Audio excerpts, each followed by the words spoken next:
Have you ever felt frustrated, overwhelmed, or stuck wasting time in admin instead of growing, leveraging, and scaling your business? Then this podcast is for you. Welcome to Delegate to Elevate, the podcast that's all about handing off what you don't need to do so you can focus on what you do best. So here's your host, Bonnie Schutz. Hello, everybody. Welcome back to Delegate to Elevate, Get Done. I am Bonnie Schutz, your host, and today's guest is someone I've admired for nearly a decade. Can you believe that? Sunny Nunan, the brilliant founder and CEO of the Admin Awards, the first national public recognition, whatever however you want to say it, program celebrating the rock stars of the workplace, admin professionals. I still remember when Sonny first brought the program to Denver, Colorado back in 2016. I was the first person to raise my hand on LinkedIn, and I've been proudly in the mix ever since, serving as a judge, a board member, a board president, a nominee, and even a finalist in the leadership category. Sunny's not just an admin advocate like me. She's a serial entrepreneur and visionary who's also behind Beacon, Beacon. I'll let her tell you what that stands for. A thriving platform for high-achieving admins to collaborate, learn, and lead with purpose. With a background in sales and marketing and a heart rooted in servant leadership as my own. She's received multiple accolades for her impact in the workplace and beyond. I'm thrilled to share the mic today with someone who's helped elevate a profession I care deeply about. Please welcome Sunny Nunan. Hi, Sunny. Hi, Bonnie. Thank you for having me today. I'm so excited to be here. Really been looking forward to this. I really have. And I keep catching myself saying when I introduce my guests, I'm so excited, but dang, I don't know what other word to say. I'm so elated. I'm like that excited, just the first one that comes to my menopausal brain. So it's beyond excitement today because Sunny and I, like when I said a decade, like can you believe we've known each other almost that long? No, That's but cray. I love you for a million reasons, you. but I have a special place in my heart for our firsts. And as you mentioned, were the first administrative professional executive assistant back then to take a big risk and respond to me when I said, hey, we're bringing public recognition to Denver. Do you want to be a part of it? And not only did you say yes, but you hosted us, you leveraged your network. And so when you did go out on your own to start your business, it didn't surprise me. And I knew you were going to be so successful as you have been. So congratulations on all your success. I appreciate that. And as I alluded to, you do have another platform you recently started called Beacon. Can you tell us more about what Beacon is, what that stands for? Yeah. So Beacon is short for the Beacon Institute for Administrative Excellence. And as you mentioned, our first business was the Admin Awards, which is 13 years old and is all about public recognition of administrative professionals. And very early on, we began hearing from executive assistants like you who said, listen, I don't need hard skills. Like if I need to get better at Excel or PowerPoint, I know where to go for those things. But what I really need and what I'm not able to find is where I can go to for leadership development, right? Yeah. To consume the kind of content and knowledge that I see on my executive's desk, that I see on his calendar or her calendar. And so we created an elevated learning and development platform for strategic administrative professionals, career-minded, those that are really working alongside the C-suite or aspire to, in helping them, increase their business acumen, elevate their understanding of leadership principles, of, all different areas related to building great organizations. So that's what Beacon is. It's nice. There are 4 modules. It's really equal parts professional development, leadership development, and community, because we also know that it can really be a lonely gig. Whether you're one lone wolf supporting the founder of a company or one of hundreds or thousands, you shoulder things, as you know, that can that you can't share with others, and that can create sort of a lonely, overwhelming emotional experience at times. So we're there to support admins both in learning and building that camaraderie and that support. I love that because, it would have been handy to have back in the day for me. But right? luckily, it was like kind of intuitive. And so you and I must have been on the same wavelength, or all the rest of the EAs in the world, because, it was like we really did have true potential that was untapped, I'll say.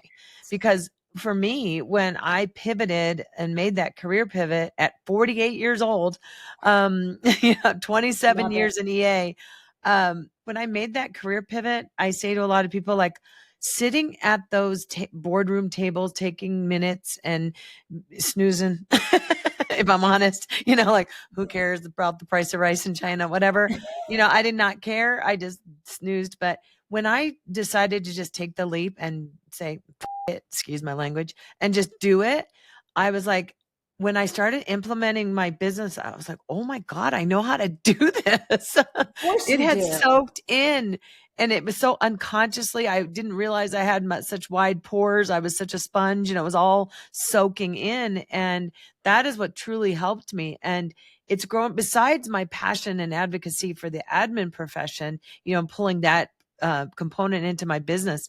It's really given me another passion for people making career pivots over 40, so that 40, 50, 60 plus woman or man, I don't know, I'm not Yeah. whatevs, mostly women, because that's who follow me the most, or who I follow the most. But and what we still have left to give, we have so much we can still give. And what I'd like to learn from you, which is something I don't know a whole lot about, is what were you, or where were you before the admin awards in Beacon? I know you had a sales and marketing. Like, where did that start, and when did you decide to make the pivot? I'll go all the way back. Yeah. So I first generation college graduate, you know, grandparents all immigrated from Italy. Nice. Dad was an electrician, mom was a secretary, who's the, Hey. as you know, the inspiration for what we do today. But I can't say that I saw entrepreneurship up close and personal. My family, they're working people, right? Right. What I know is I've always had a ton of empathy, and I look back at this now and see this in a way that I probably didn't even 10 or 20 years ago. But I think because I was always interested in people and how they felt, what brought them joy, what brought them frustration, I think I paid closer attention to things that would eventually lead me down the path of entrepreneurship. And that first began when I was young and married, and I was always very creative. And well, let me take a step back. My Yeah. mother, interestingly, always had solutions to problems around the Love house. that. Yeah. And I'll never forget how she said, "Oh, I invented pantyhose long before the person that invented pantyhose That's did." awesome. Well, there are a million sayings Aw, about I like love your mom. ideas, right? Ideas mean nothing if you can't bring those ideas to life. And Right. in fact, one of my favorite quotes is I think it was Harry Beckworth who said, Mhm. the ability to convert ideas into things is like, that's it, right? It's Because simple, everybody's got but great. ideas. Yeah. But my mom was naturally an idea person. And I was always a creative. Like I grew up a ballerina. I used to Aw. write poetry. So I fast forward, get married young. I'm in college and I'm painting furniture just as a hobby. Wow. And my ex-husband at the time was also a carpenter. He developed a trade to do carpentry. He doesn't do that Mhm. anymore, but he would build things for me and I would paint them. Oh. And I don't even know how. I probably just walked into a boutique in Coppell, Texas, was Yep. my first client. And I said, "Hey, we design and build and paint children's furniture." And I got lucky. She happened to be the wife to a professional hockey coach Ooh, for the Dallas Stars. And cool. she said, "We have a lot of wives that are having babies, and we would love to see what you've got." So we started designing and building and painting children's furniture, and it started to take off. And I learned a lesson really early. And it's not all hobbies and passions need to be turned into businesses, Right. because we needed the money. We were both in college. And I remember going out to my garage going, "Oh my gosh, we have thousands of dollars in orders. I don't even want to look at this. I'm Yeah. so burnt out. I don't want to have to paint all this stuff." So that was technically, it was called Something from Sunny. And that was our Oh, first business while we were putting each other through college. yeah. Then I got a job with a cruise line. And so that was more out of just a passion, a hobby. Then I was at Yeah. a cruise line traveling a bunch. And I realized that, you go to the luggage carousel and everybody's luggage is black.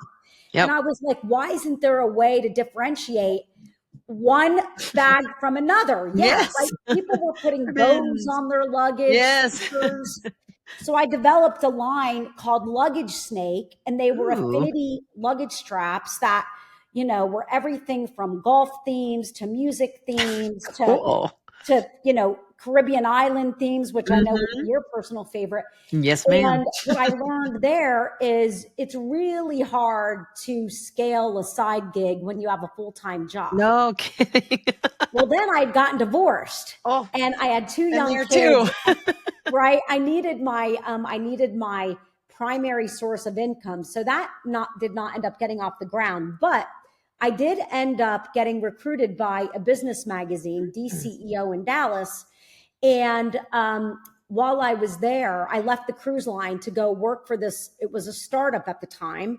Okay. And it was all about covering C-level executives and founders of businesses in Mm. Dallas. And I just had really developed a passion for entrepreneurship, which I wouldn't have even called it that. I just knew I was fascinated by business and the Right. way people solved problems.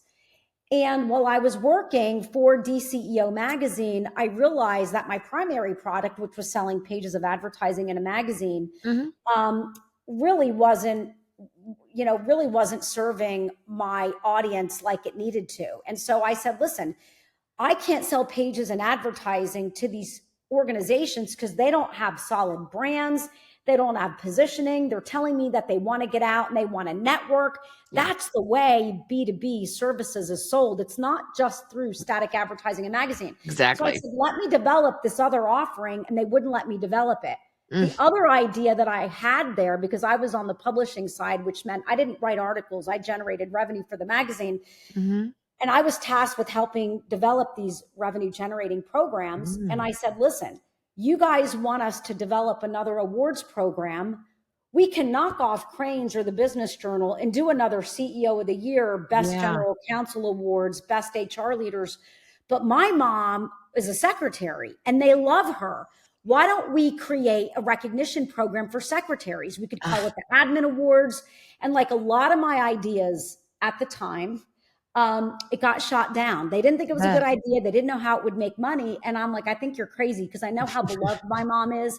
And I know that there are a lot of companies out there that love their admin. So as they say, thank God for unanswered prayers. I ended Yes. up leaving that company to develop. At first was a company called Core 24, I which remember was, that. Okay. yeah, it was like an organization that helped B2B service providers Yeah. go to market. And 3 years into that, I could not get this idea out of my head for a public recognition program for admins. And I thought, surely there's another one out there in the world that I could model one in Dallas, Right. Texas after. I could not find a single public recognition That program for sucks. admins. So we created the world's first public recognition program for administrative professionals in 2012. And so that's kind of how I got here today. Oh my gosh, I love that. We have a lot of in tandem living that we've Similarities. done together. So that's amazing. So let's say, so when you started the admin awards, what was the first thing I ask every guest, that was the first thing you delegated or outsourced to somebody in your business? So this is a really great question. So I had an intern at the Mm. magazine Yep. that knew I was planning my escape. And now I'm a single mother. I have no parents were, electrician, secretary. There's no family money that I could tap into if things didn't work. Interestingly, I was not getting child support at the time because we decided Another thing we have in common. Sorry. yeah, well, not because he didn't want to, but he said, listen, if, if I don't have to pay child support, I'll put the kids in an amazing private Nice. school, Oh, okay. That's cool. which I think, was an interesting decision. But Right. I did. So I didn't get child support. And I decided that if I'm going to go out on my own, I'm going to create a revenue model that allows me to have a right hand. So I was able to bring a gal named Rachel over, and she was fantastic. Nice. She actually is an entrepreneur now. So She was your intern at the she was an time? intern that turned into Nice. like a marketing assistant. But Okay. I remember going, this kid set us up on QuickBooks. Nice. She had everything. She basically ran everything that wasn't sales or marketing or the visionary piece. She ran it Right. all. So she The was whole with me back for a end of the couple of business. years. She Nice. really did. So I didn't know anything about delegating. I just knew this is I didn't want to do. I knew I wasn't going to be good at. And so she did it for a couple years. And so we always had employees that I delegated to. Interestingly, I've only had one full-time executive assistant, Okay. and that was for a couple years before COVID. Okay. And I don't want to say I made the mistake of hiring him, but I hired somebody that had no EA experience. Sure. But I really bought into the idea that you hire for integrity and spirit and attitude, Yes. and you can train them on the other things. Sure. The problem was he could only type about 30 words a minute, and he was not interested in developing those tech skills. And we said, listen, you can do it on the job.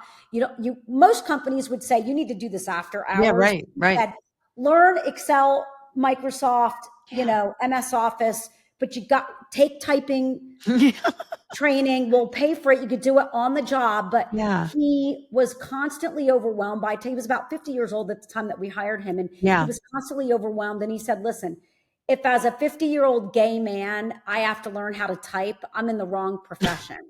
And he resigned right before COVID, which was a blessing because it wasn't going to work. But that's a lessons learned, right? Now you know what you don't need. Yeah, I can't listen. He wrote me the most eloquent letter, and I was so excited to hire him. But you listen, when you're moving fast and you're scaling a company, you got to have people that have done it before. Yes. So that's the biggest lesson. Right. You got to have people that have done the job that you need done before, and they need to be able to do it better than you. Yes. Mic drop. I will quote you on that one. Yes. Because that is so important. And that's you and I leading with our hearts again. And I've had to learn to pivot and remove my heart, which is horrible. Horrible. But if I want to grow my businesses, I have to remove or slightly remove a portion of my heart and put the business hat on sometimes. And it's tough lessons learned. And I've gone through the same thing with my team members. And that was a growth experience. Let me tell you, tears were shed on my end too, because I'd never done that as an EA in corporate. They're people, that's their livelihood. Yes, so we've been very horrible. bad at hiring fast, firing slowly. Yes, and that's I've heard one of of the that. things I'm trying to change. 13 years into this, I'd like to say I've got that figured out. Yeah, no. I still don't, Bonnie. I still don't. I don't. And that's so normal. And I'm glad you're vulnerable enough to say that, because same here. I don't have it figured out. And I've now been in business for 8 years. Yeah. And I'm like, that's unbelievable to me. But that's why I like bringing on the guests and all their different perspectives that I brought on so far, because we all kind of have the same struggle, or we can learn from each other with the strengths and the lessons the others have learned. Because I have heard so many, I call them golden nuggets, and we've been posting these on our socials with all our listeners and whoever follows us there. But golden nuggets of wisdom from lessons learned are what we can find being entrepreneurs or being leaders of in a corporate position, because there's a lot of delegating to be done there too, even in the multi-million-dollar number ranges. But I think, you just got to try. But like what you said is, now that we know better, we have to think a little harder about, and when we're considering somebody for a role. And as much as I'd like to not take the time to call references and learn more about them, it's kind of something you might need to do. I just watched a podcast with Stephen Bartlett, one of my other favorite podcasters, next to me. Thank you. He said that the most important job of an entrepreneur is recruiting. Yes. And he says that he spends 20 to 30 hours a week sometimes trying to recruit the right talent, because when you've got the right people, how problems get solved more quickly. It's rocket fuel, right? When you've got great talent that's done it before. And it's the most important thing. And It's the thing I like to do the least, right? Same. All the reference checks and all the interviews. But the reality is, you really don't know what you're getting until it's too late. I mean, that's the really Right. thing about all of this. I Like, hate that. not like you can't date somebody for 4 years before you marry them like you Right. can. At some point, you got to pull the trigger. And let These me tell people you you're something. paying to date you basically. And like, I can't You're deal with that. paying for that to train them, for Yeah. them to yes you to death. Like, and the whole remote thing, I'll be really honest. Ooh, that's hard. It is hard. It is really hard. And a lot of Mhm. people are not set up to work remotely. And it's not, there's no judgment, right? Yeah. Right. But it's, I think this new world of work adds a layer of complexity around That's exactly what I was going to delegation. say. You just took the word right out of my mouth, that layer of complexity, because it is, when I say all the time, is it's communication, but it's communicate and over communicate. And it's almost like that. Go back to that. Now read back to me what I just said. Oh, did you take notes? That's the Yeah. other thing. How are Yeah. you remembering what we're talking about when you haven't written anything down and Right. you're not recording the call? Like, yeah. Yeah. We could talk for hours on that subject, I am sure. Yeah. And I am such a different person now than I was when I was in corporate roles being delegated to. But I learned so many things, but that is such a key component to bringing on anybody that works directly for me as, a contractor or an employee, but also as a vendor, because vendors that I outsource to, they got to be getting my get. They got to be understanding what I'm talking about and what I need them to accomplish. And they got to be accountable if they're remote, like you said. They got to show me what their work. I don't want to micromanage. So that's where I find the fine line between micromanagement and accountability. Like, just so my husband throws this out at me. He's like, trust, but verify. So I Yeah. use that a lot. Yeah. I say, trust Yeah. you because I interviewed you and I hired you. So I trust myself, but I trust Yeah. you. But I'm going to need a little bit of verification of where you're at and where we're going, how far the timeline is on this project or whatever it is. Yeah. So, Yeah. yeah. So if you were to give, let's say, a couple of golden nuggets to the listeners today, or watchers, when we get this up on YouTube, what would those be like when they're thinking about either delegating to a contractor employee or outsourcing parts of their business, like their marketing or their bookkeeping or something like that? Yeah. What are a couple of just things they need to do? They I need to think, consider. like, first, never delegate your cone of genius. Okay. Don't think. So I, for many years, believed that because I went to a state college, I don't have an MBA, I certainly don't have a PhD. I thought the answers to the big questions in our business always were going to lie in Ivy Leaguers. I hired two Right. Ivy Leaguers that I thought were capable of running divisions for us or my entire business. Yeah. And what I realized was, I know what I'm not good at, right? I know what I'm not good at. Yep. But I wasn't doubling down on the things that I know I am uniquely capable of doing, probably better than most people, right? I'm a Okay. visionary. I'm a Right. creative. I love to solve problems. I love to bring joy, right? Like those things that Yeah. really are at the visionary level. Mhm. I need to stay there. I don't need to hire somebody to be the CEO of this company. Right. I don't, right? You're And I not was there yet. trying to find, someday I may, right? Someday. When you Yeah, really me start too. scaling. So the first thing is make sure you're not delegating the things that you are uniquely capable of doing for your company. Yep. The next thing I would say is we have we're very small, so we do use contractors. Yep. We realized that I was doing a lot of work in Canva. Yep. Right? I'm not a graphic designer, but I was doing a lot But of it's work fun. in Canva. I'm not a coder, but I was doing stuff that would fall under what a developer would do, right? Yeah. And that is time intensive. And Yes. I'm not designed to do that stuff. So we finally decided that we were going to outsource and hire a full-time developer and a full-time graphic designer. Awesome. And these are offshored positions. Okay. Do I love to focus on talent in America? Absolutely. Sure. Not to the detriment of my business though, right? Right. So I have no problem delegating overseas, Yep. right? Absolutely. For some of these things. Yep. obviously when you've so we also have a part-time developer that is in America that does the highly complex work for us. Okay. Right.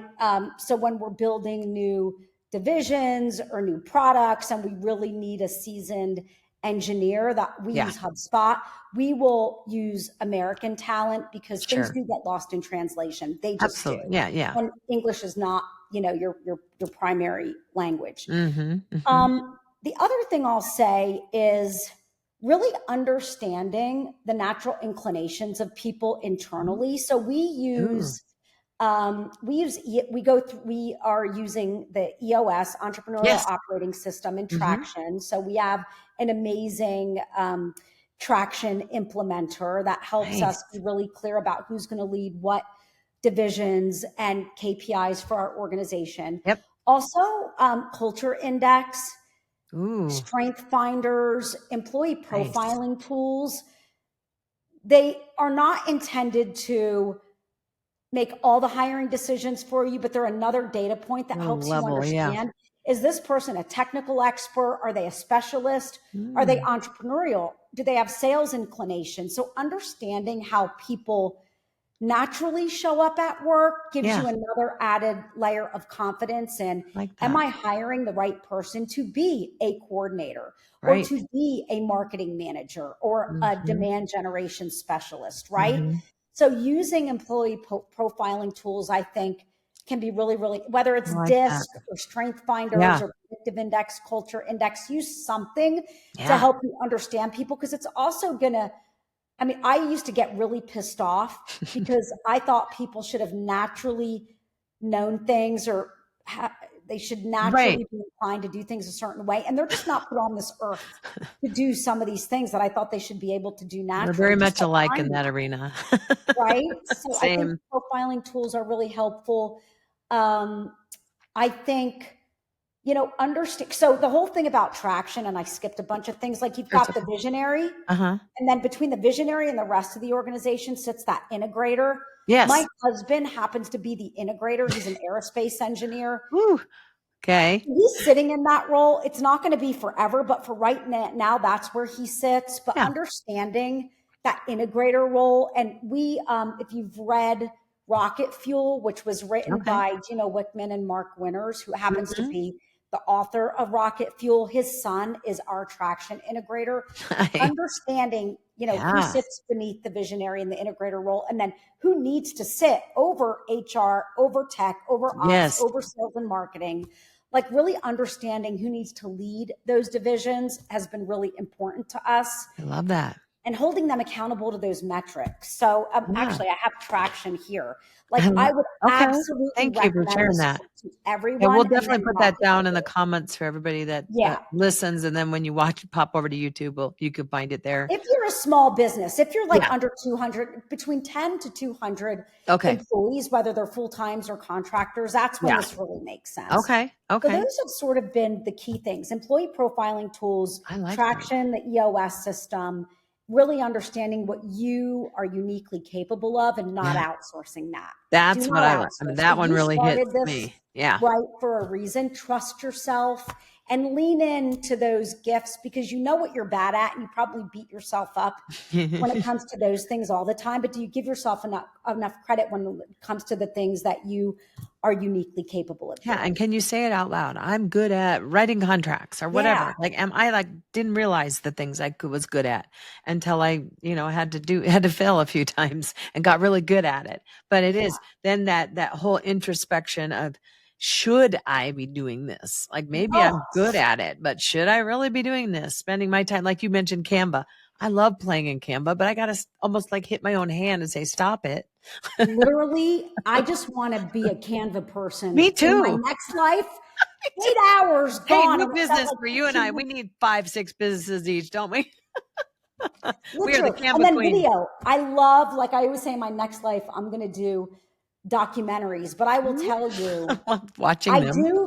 I do like our important videos. I will do because I also, even though I'm not trained, I'm a visionary and I'm a creative and I see things differently. So Yes. if it's an area where you're like, I shouldn't be doing video production, like my team also always challenges me on the playlist for these galas. Yeah. Only I will do playlists. And they're like, you're spending how many hours? And it's like, Yeah. But that that means creates, something to me. Yeah. and Nobody it can means something understand to what's in my people. head. Yes. Yeah. I'm not outsourcing things that involve the creative process. So yeah. Exactly. I like whatever, piqued me into starting this business that I have. That's my heart and my soul. And it's a representation of me. And if it's something like music, even like you mentioned, that's you. That's what's you. And I can hear a song and think of Sunny. I want people to hear a Bonnie song. And And think of Bonnie. don't delegate things that fill you up, that Oh, light you up. yes. Even if it shouldn't be, because we got to have the stuff that's not necessary that we do, but that lights us up, that makes Yes. other Yeah. bearable, you Oh, know? amen to that. I need the light ups now and then. Yes, because Yeah. being in business is hard. So why not add a little happiness to yourself and give yourself a little joy and dabble a little bit in a few things that you may normally delegate. Say, hey, social media coordinator, let me take this week's social media because I need it. The other thing I want to mention is Please. also delegating to yourself Ooh, and yeah. realizing that I'm going to do this because either I can't afford to hire an expert or a Which consultant. happens. And it's Yep. also something I need to understand. So I'll give you a quick example. As we Yeah, were please. growing, I needed compensation plans for people, and I never built a compensation plan. And Right. I'm not naturally a numbers person. I love numbers that make sense, and I'm very analytical. So numbers and data means a lot to me. That's Sure. honestly how we make decisions, even as a Sure. creative, which you might not think would be the case. But I decided, and this was about 10 years ago, that I was going to study compensation. I was going to Ooh. understand it. And this was even before AI, Yeah. ChatGPT, where you had to Yeah. Google everything, piece it together, read white papers. And I was so proud that I developed sales compensation models that reflected our business and also Nice. best practices. And I learned it and I developed the spreadsheets and I enjoyed the process. It was Yeah. challenging, but it was something I couldn't afford to delegate, Yeah. frankly. But now I Been understand it there. in a way that I wouldn't if a consultant just said, here's the plan. Oh, Maybe, at least that's yeah. what I tell myself. Yeah, sometimes you do have to try it first because then you have a little bit more knowledge about what you're handing off and if it's going to seem right because you know a little bit about it. I did it. I did it. Yeah. Yeah. No, that's putting in the work in the beginning that we all do. We put through the grind and the hustle and I'm not doing that no more. Thank God. Yeah. Yeah. Some stuff you're right. The Like hustle and Tuesday, grind never is gonna not do that happening again. for me, but oh my God. Oh, we could talk for hours, but I I know. love that I've discovered even more about you that I thought I knew. Didn't, I mean, I thought well, actually didn't know, but now I do. And I'm happy.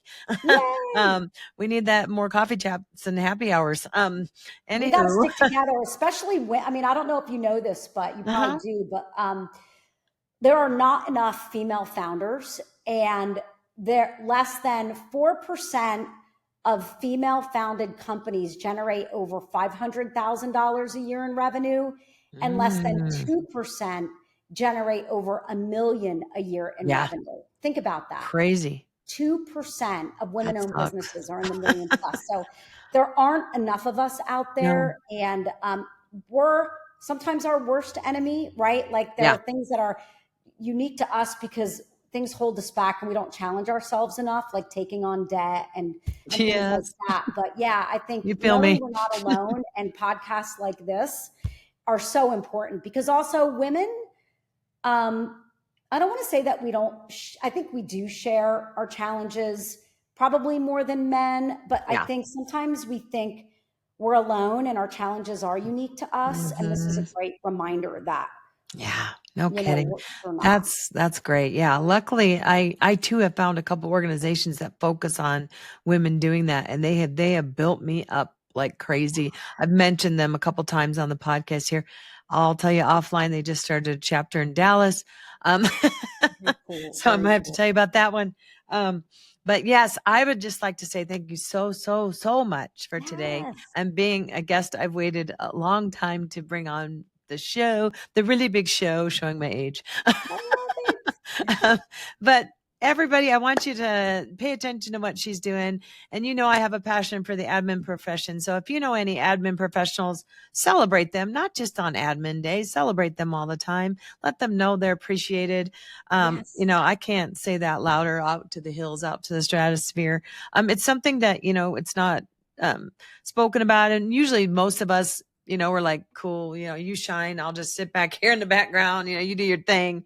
But surprise them one day on a Tuesday. Here's some tacos and some flowers. Do something. Let them know that they make a freaking difference in your life, and let them in to your life to know you. And this is my tip. And you tell me if you agree with me. Like, let them in, let them know you, because as servant natured, most of them, the more we know about you, your vision, your goals, where you want to get, will help you get there faster, quicker, more efficiently, because we care and we know more about what's going on with you and your life and your vision, where you want to be, because we're there to just push you up that hill. So let me get off my, That's my so beautifully soapbox, said. That's my so admin beautifully soapbox, said. right? But I want you all to listen some more, subscribe to this channel, tell your friends and your colleagues and your business partners all about us, and, keep delegating and keep elevating yourself, your company, your business, and others, and your admins. Until next time, have a great day. Thanks so much for being here, Sunny. Thank you, Bonnie, for having me. You bet. Bye-bye. So that's it for today's episode of Delegate to Elevate. Head on over to Apple Podcasts or wherever you listen and subscribe to the show. One lucky listener every single week that posts a review on Apple Podcasts or iTunes will win a chance in the grand prize drawing to win a $15,000 private VIP day with Bonnie herself. Be sure to head on over to delegatetoelevatepodcast.com. That's with the number 2. And pick up a free copy of Bonnie's gift and join us on the next episode.